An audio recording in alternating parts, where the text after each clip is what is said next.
Welcome back to week 2 of Mental Health Awareness Month. May is Mental Health Awareness Month, and we are just trying to celebrate that by sharing with you all kinds of ways that you can improve your own mental health. So what are we talking about today, Sarah?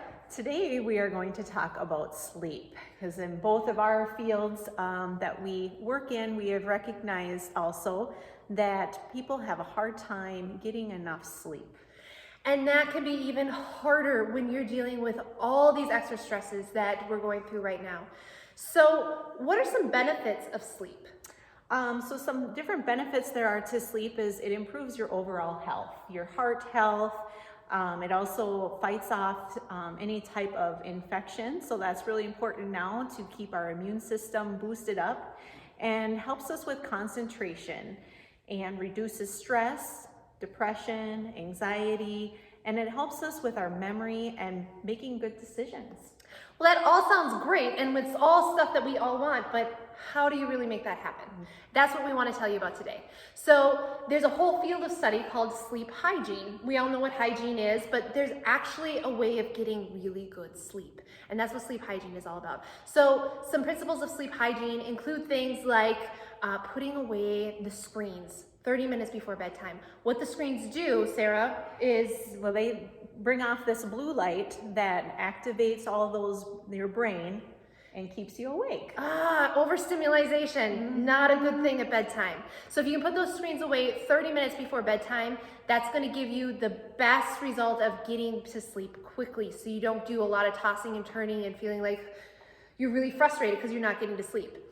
Some other things that can help is changing into pajamas. It actually changes how your brain is working. It makes you feel like, okay, I'm done with the day. I'm taking off my daytime clothes. I'm putting on my nighttime clothes. At the same time, also having those clean sheets really helps. The smell of the clean linen, the feel of the soft pajamas, those can all trigger your brain to get ready for sleep and create a neat chemical in your brain called melatonin. You don't have to take any sleep pills to have this.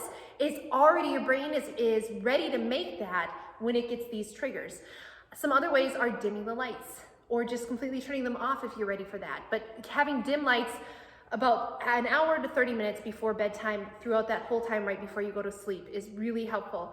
Another thing is trying to maybe lower the temperature in your sleep area. So our bodies make that melatonin when they're warm, but then they cool down.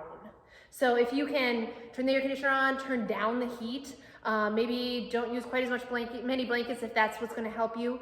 Some people even exercise about 30 minutes to an hour before bedtime to make that melatonin change happen. But then there's also setting up a good bedtime routine. Sarah, what's part of your bedtime routine? So a big part of my bedtime routine is just having, brushing my teeth and putting my pajamas on and crawling into bed.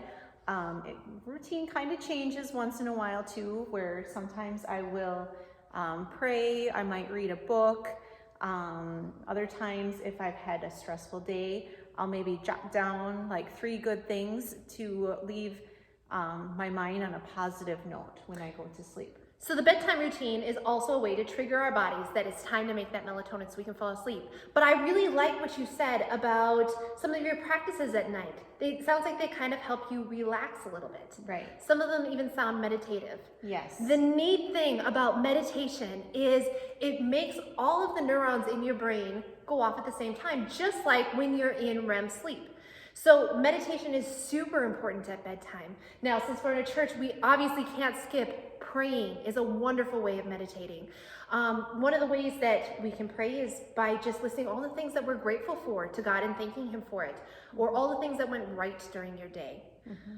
It sounds like that's kind of what you do. That's what I do, but I also list off all the people in my mind that I've had thoughts about during the day, or that I'm concerned about, or that I know that might be struggling through any different type. So you take all those stressors from the day and you lay them at God's feet so that they're not getting in your way anymore. You know what? That reminds me of one of my favorite Bible verses in Matthew, where the book of Matthew says, don't worry about tomorrow. because tomorrow's gonna bring enough troubles of its own. Today is all we have to focus on right now. So laying down all of those anxieties and just not worrying about them anymore, because God's got it under control. I like that. Some other things that can help that might be helpful in your nighttime routine could be some visualization or relaxation exercises. And there's one that I recently heard of that I really like.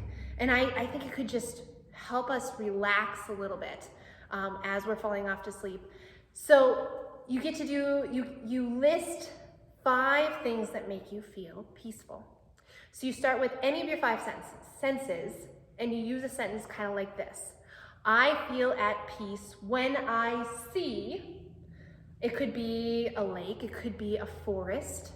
I feel at peace when I hear, perhaps it's your kids laughing. My children singing. Yeah, bird song.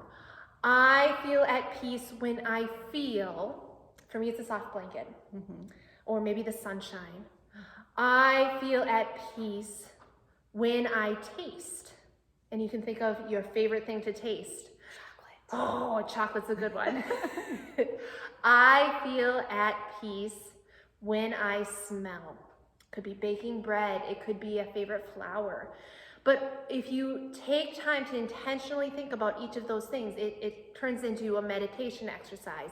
Again, it can also be prayerful, talking to God about all those things that you really feel grateful for using your 5 senses.